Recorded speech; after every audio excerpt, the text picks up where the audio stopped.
salaamaaleykum ñu ngi bëggee ñëpp di kontaan ci ñëpp voilà defoon nañ rek benn résumé bu ndaw rek ci li xewoon keroog ci remaniement wu Macky Sall bi ak nomination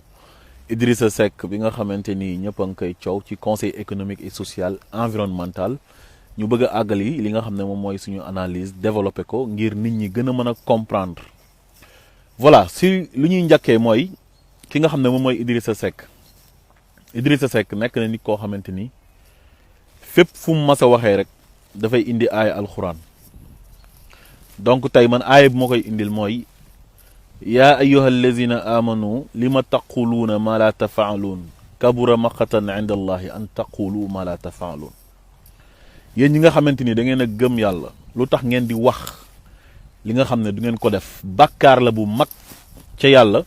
nit di wax loo xamante ni du ko def kon Idi yow mi nga xamante ni indikatu aaya nga à chaque fois aaya boobu laa lay indil donc ñu ñëw ci sa vaar yow da nga waxoon ne li des ci sa dund gannaaw bi nga tàggoog Ablaye Wade ak métital yu mu la métital yëpp yow décret dootu la falati maanaam soxlaatoo ñu fal la ci décret da ngay bëgg askan wi fal la maanaam suffrage universel benn ngi noonu te conseil économique et social environnemental nomination bi par décret la ndax président moom moo fay nommé beneen bi yàggul dara waxoon nga fi ne fay conseil économique et social environnemental ak haut conseil des collectivités territoriales amul benn njëriñ ay institution budgétivore la maanaam institution yoo xamante nii la xaalis bi dafa bëri te amul njëriñ maanaam xaalis bañ ciy def mën nañ ko def feneen ngir mu jëriñ Sénégalais yi ndax foofu moo gën a nekk priorité yow yaa waxoon loolu Idrissa Seck taxaw nga fi ne Macky Sall sa vision se limite à Diamniadio maanaam gis-gisu Macky Sall Diamniadio la yem maanaam Macky Sall daal cuune la taxaw nga fi tamit benn jour di saboter Macky Sall ci ba muy bàkku Grand Théâtre naan a fañ ca wàccaacaa ba nga koy ñaawal di ko toppandoor naan ñu ngi la dénk réew mi nga nekk fi naan a fañ fa wàccaacaa ba pare Idrissa Seck yow bi ñu la defee conseil économique et social environnemental ba ngay def sa point de presse nekk nga fa di jéem a jaay ay dégg tubaab di jéem a articuler lu nekk nga koy def di jéem a jaay neex làmmiñ sénégalais yi ba pare journalistes yi bëgg la relance nga daw sa benn waay ñëw dox sa diggante ak journalistes yi ne c'était un point de presse c'est pas une conférence de presse xam nga ne journalistes yi suñu la laajee rek doo mën a tontu parce que li nga def dafa ñaaw da ngaa wor sénégalais yi ba pare ci biir sa point de presse boobu yaa ngi wax ne gannaaw bi nga defee tête à tête ak Macky Sall gannaaw bi ngeen waxtaanee lu yàgg kon loolu mooy wane ne yow da nga trahir sénégalais yi parce que sa mutisme bi dafa yàgg ñëpp naan Idrissa Seck dafa noppi lu tax du wax mbënn mi jaar fi xale yi dee ci gaal gi mooy immigration clandestine bi ñëpp di wax Ousmane Sonko di jël ay position ñëpp di wax ñi nga xamante ni sax duñu ay politiciens ñu ngi génn di wax di ñaawlu Idrissa Seck noppi rek na du wax ñëpp naan waaw Idi dana wax parce que wax ju bëri amul njëriñ mais opposant wax mooy rôle am maanaam day xool li nga xamante ni moom moo arrangé askan wi mu koy wax di génn di leen défendre li nga xam ne nguur gi mu ngi koy def te jaarul yoon muy dal ci kawam comme ni koy Ousmane Sonko di defee loolu mooy rôle opposant mais opposant waroo noppi rek actualité am lépp loo xamante ni dafa intérêt sénégalais yi la doo ci wax da ngay noppi garder sa mutisme léegi nag ñëpp naan Idrissa Seck dafay préparer benn deal Cheikh Yérim Seck toogoon na fi mat na 1 an ci émission face to face bu Aïssatou Diop Fall ne Macky Sall ak Idrissa Seck réeroowuñ parce que moom journaliste d'investigation la donc xam naa ne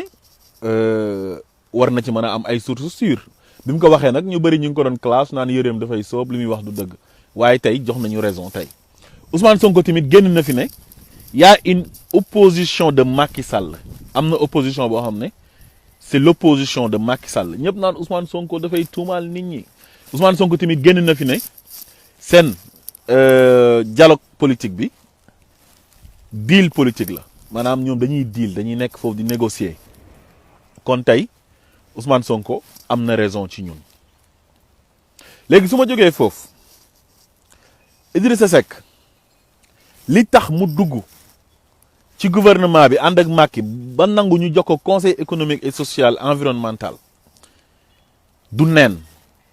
parce que Idi conseil économique et social environnemental rek mënul tax mu ànd ak Macky Sall am na leneen lu rëy luñ ko dig te man nu ma ko analyser mooy ne dafa waxtaan ak Macky Sall lu yàgg parce que Macky xam na ne Ousmane Sonko fu mu nekk nii day def ascension ñëpp a ko bëgg te bu ñu organiser ay élection jaarale ko ci yoon Ousmane Sonko moo gën a populaire Idrissa Seck Ousmane Sonko mën na remporter élection yi 2024 te Ousmane Sonko arrangé wul Macky Sall parce que Sonko ci ay discours am toujours da ngeen koy dégg dafay radical trop ne ñëpp dinañ rendre compte donc loolu c'est des menaces kon Macky Sall il se sent menacé par Ousmane Sonko ba tax na wóoluwul Ousmane Sonko am na ñoo xamante ni tamit ñu ngi sës ci moom ñu bëri ñu ngi doon wax ne am nañ ambition ku ci mel ni Mimi Touré ku ci mel ni Amadou Ba ku ci mel ni Makhtar Cissé ñooñu xëñ na dafa amul confiance ci ñoom maanaam wóoluwu leen ndax seen comportement parce que mën na leen def candidat sàccal leen élection yi ñu gagné wor ko donc wóoluwu leen léegi beneen bi mooy sénégalais yi ci boppam Idrissa Seck lañ gën a miin Idrissa Seck moo am profil bi nga xamante ni foog naa ne moom la Macky Sall soxla pour deal parce que Idi dem na élection 3 fois 2007 2012 ak 2019 donc première participation yam moo jël deuxième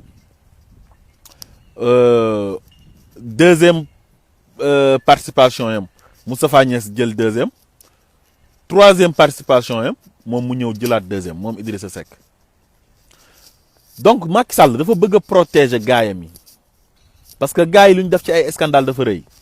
ku ci jiitu moom mooy rakkam mu bokk ak moom ndey ak baay muy Aliou Sall keneen ki mooy Mansour Faye di gorom ak ay alliés ak ñeneen ñoo xam ne ay partisans am lañ ñoom Cheikh Omar Anne ak ñeneen ñoo xamante ni épinglé nañ leen ci ay rapport te mujjul fenn donc ñooñu su Macky demee Ousmane Sonko jël réew mi wala keneen koo xamante ni moog Macky Sall bokkuñ gis-gis ci wàllu politique su ñëwee ñoon dañuy rendre compte te dinañ sonn trop te Idi Macky xam na ne nguur rek la bëgg Idi nguur rek la bëgg Idi dafa bëgg di muuslu di mbong-mbonglu ba falu ba nekk président léegi est-ce que Macky mënu ko ne ko léegi da ngay ñëw nga jël conseil économique et social comme Moustapha Niasse ma nga assemblée nationale te bëgguma ko trahir da ngay jëlaale conseil économique et social environnemental nekk troisième personnalité de l'État su ko defee bu ñu demee ba 2024 man maay organiser élection yi su ma organiser élection yi yow réew mi mën na ñëw rejoindre Benno Bokk Yaakaar ñu def congrès tànn la nga nekk candidat wu Benno Bokk Yaakaar nga dem élection sous la bannière de Benno Bokk Yaakaar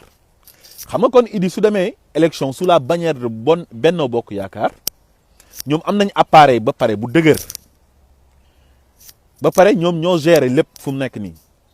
président sortant bi moom mooy organiser élection yi comme nu mu defoon 2019 ba sàcc élection yi mën na ko def ba sàccaat élection yi sàccal ko Idrissa Seck te mu sàccal Idrissa Seck élection mooy gën a yanu maanaa que mu sàccal ko ay Amadou Ba wala Mimi Touré wala Makhtar Cissé parce que ñële amaguñ expérience élection te Idi am na expérience élection te jël na deuxième 2 fois ci élection ñu ne Idrissa Seck moo gagné élection yi au premier tour loolu moo gën a yanu maanaa Macky lu muy def daf ko calculer bu baax a baax te Idi tamit dafa bëgg a nekk président loolu nag su amee ba Idi nekk président su ko defee Benno Bokk Yaakaar dafay wëy di des ci nguur gi di gérer nguur gi bu ko defee ñoom Aliou Sall dañuy continuer nekk ci nguur gi ak ki nga xamante ni moom moo di Mansour Faye ak ñeneen ñi nga xamante ni ay alliés Macky Sall la ñu woon dañuy continuer nekkaat ci nguur gi su ko defee ñu protéger leen kenn du leen mën a yóbbu justice su trahison nag amul ci diggante bi am na sama benn xarit moo ci doon waxtaanal bu xam politique mu ne ma Macky mën na def Idrissa Seck comme li ko Ablaye Wade defoon maanaam Ablaye Wade dafa rayoon Idrissa Seck politiquement Macky mën na ñëw pour doggali ko loolu tamit mën na nekk waaye su loolu amut li ma wax nii man gëm naa ne war na mën a am mooy ñu def Idrissa Seck candidat suñ ko defee candidat sous la bannière de Benno Bokk Yaakaar ñoom Mansour Faye ñoom Alioune Sall ils seront protégés parce que dañuy continuer nekk ci nguur gi te su boobaa Benno Bokk Yaakaar mooy continuer di nekk ci nguur gi rek te Macky Sall tamit kenn du ko topp du am benn problème parce que day continuer nekk ci coalition bi c'est possible. kon ñii nii dañoo yàgg a wor sénégalais yi te am na sama ay vidéo yu bëri à chaque fois dama leen ciy wax ma ne leen ñii nguur gi jàppee wuñ ko sacerdoce dañ ko jàppee gâteau boo xam ne dañ koy jël di ko partager di ko séddoo ñoom i neen ci seen biir heure bu ñu waxee ak sénégalais yi trahir nañ sénégalais yi gëmuñ dara prestige lañ gëm ak nguur loolu rek moo leen intéressé sénégalais lambda bi nag moom mooy sonn toujours di am problème mu ordonnance di am problème mu xëy bëgg a taal añ mu tëkko doomam bi xëy di gis yaayam di sonn nekk ci ay difficulté du mënal yaayam dara ba mu jaral ko mu dajale 200 000 wala 300 000 ba 400 000 jël gaal gi ne dafay ñëw Europe avec tous les risques kon ñii yërëmuñ Sénégalais yi te attention am na 140 et quelques xale yu Sénégal yoo xamante ni ñu ngi dee ci géej gi ci Barça ak Barsaax bi te ñoom yëgaluñ ko sax seen yaram gis nga seen remaniement bi nii rek moo leen intéressé ak seen partage du gâteau bi loolu rek ci lañ nekkoon waaye Sénégal sax intéressé wu leen seen yoon nekkul ci Sénégal fu may jeexalee mooy ci gars yi nga xam ne tàggoo na ak ñoom muy ñi nga xamante ni ay soldaaram la ñu woon dañ ko doon défendre ku ci mel ni Boun Abdallah Dionne moom mas na fi taxaw sax ne moom day exécuter rek lu Macky Sall wax rek moom loolu lay def ci disposition wu Macky Sall la nekk. Mimi Touré à chaque fois bu Idriss Seck génnaan di attaquer Macky Sall moom moo daan génn riposter Abdoul Mbaye tamit su génnaan di attaquer Macky Sall moom moo daan génn riposter parce que nee na ñooñu nekkoon nañ premier ministre moom tamit nekkoon na premier ministre ñoo yem niveau ci wàllu nguur ci wàllu gouvernement. Mimi Touré boobu tamit Macky débarrassé wu na ak moom Makhtar Cissé tamit ku Macky Sall bëggoon la am ci moom confiance Abdoulaye Wade moo ko defoon directeur général douane Macky bi mu ñëwee def ko ministre def remaniement jëlee ko fa yóbbu ko Sénélec defaat beneen remaniement indiwaat ko def ko ministre du pétrole xaw ma nag entre temps lu ñuy wax naan dafa am ambition dañuy lorñe chaise u Macky Sall bi moo tax Macky débarrassé wu ak ñoom voilà waaye loolu man gëm naa ko Amadou Ba tamit moog Macky Sall seen relation yàgg na parce que Amadou Ba bu leen fàtte ne directeur général des impôts et domaines la nekkoon sous Ablaye Wade bi Macky Sall ñëwee daf ko fa bàyyi Macky bi mu ñëwee daf ko fa bàyyi ñu dem ba ci kanam mu def ko ministre des finances ministre de l'économie et des finances donc ñoom ñaar seen diggante neexoon na mais nag ñu bëri tamit nee nañ Amadou Ba dafa am ay ambition pour remplacer Macky Sall moo tax Macky Sall jëlee ko foofu Omar Youm tamit xaw ma lu tax mu jëlee ko fa waaye nag attention am na ñoo xam ne mën nañoo ñëwaat ku ci mel ni Aly Ngouille Ndiaye ku ci mel ni Boun Abdallah Dionne ku ci mel ni Omar Youm mu def leen ay ministre d'État auprès du président parce que moom am na habitude boobu Macky Sall à chaque fois bu defee remaniement ba dàq ay nit day toog ba mu yàgg ñii mu def leen directeur général ñii mu def leen ay ministre d'État sans portefeuille pour ñu bañ a mer ñii mu def leen ay PCA waaye ñi ma am yaakaar ne ñooñu mën nañ ñëwaat nekk loolu noonu mooy Boun Abdallah Dionne su fekkee ne législative yi di ñëw diggu ko présidence su assemblée nationale pour Moustapha Niasse dem noppalu ji mën na ko defaale ministre d'État auprès du président en attendant Aly Ngouille Ndiaye tamit mën na ko def ministre d'État wala mu am feneen fu mu ko yóbbu su fekkee dina ko nangu Omar Youm gëm naa ne moom dina nangu waaye ki nga xam ne Macky tàggoo na ak moom définitivement mooy Mimi Touré ak Amadou Ba ak Makhtar Cissé si sama xalaat bu gàtt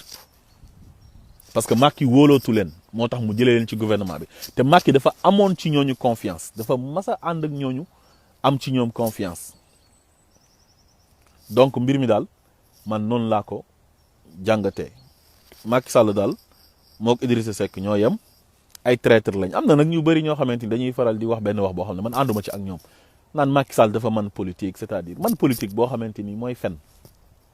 wor loolu mooy man politique ak malhonnêteté su fekkee loolu mooy tax nit man politique man yàlla bu ma man politique yàlla bu sama doom man politique yàlla bu sama mbokk man politique. Politique dafa war a rafet politique c'est l'art de gérer la cité dafa war a set tubaab yi nga xam ne gëmuñ yàlla gëmuñ dara wéeruwuñ fenn seen politique dafa set ñu honnête ak seen peuple duñ leen wor duñ leen nax duñ leen fen ñu ci ëpp bokk yonent bi politique moo tax tey diina ji taxaw nii ba am doole bay déranger ñu bëri ci àdduna bi dafa yoroon état yam nekkoon chef d'état am ay ministre am ay conseillers am chef de guerre am ba diina ji taxaw tey kon politique gars yi ñoom ñoo ko salteel waaye politique lu baax la te ñëpp dañoo war a politique parce que c'est l'art de gérer la cité donc analyse boobu laa amoon lu may analyser waaye nag fu may mujjee rek mooy nañ jóg pare 2024 gars yi plan bi ñu teg il faut que ñu dissuader ko ñun ñii ñoo ko mën a dissuader mooy fexe ba duñ leen votel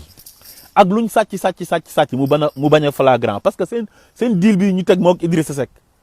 loolu rek la mën a demee Idrissa Seck lu tax mu nangu conseil économique et social environnemental te waxoon na ne moom décret dootu ko falati mu dem ba heure bi mu nangu loolu te Idi kenn ma su ko xamee loolu waxeet mooy ne dañ kaa dig président pour mu nekk président de la république pour succéder Macky Sall dañoo négociation boo xamante ni négociation bu yàgg la te lu ñuy def nii c'est pour barrer la route à Ousmane Sonko ils veulent barrer la route à Ousmane Sonko parce que xam nañ ne Ousmane Sonko arrangé wu leen bés bu toogee remplacer Macky Sall day saf sàpp ci gars yi àndoon ak Macky Sall kon nag ñun nañ préparer 2024 ñu fexe jàmmaarloo ak ñoom ngir deal bii nii bañ a jàll parce que sénégalais yi waruñoo toog di nangu ñiy deal ci seen ndodd ñun waruñ kaa nangu parce que ñii ay traître lañ dañoo am ci ñoom confiance jox leen réew mi ñu ñuy wor suba ngoon guddeeg bëccëg asalaamaaleykum wa rahmatullah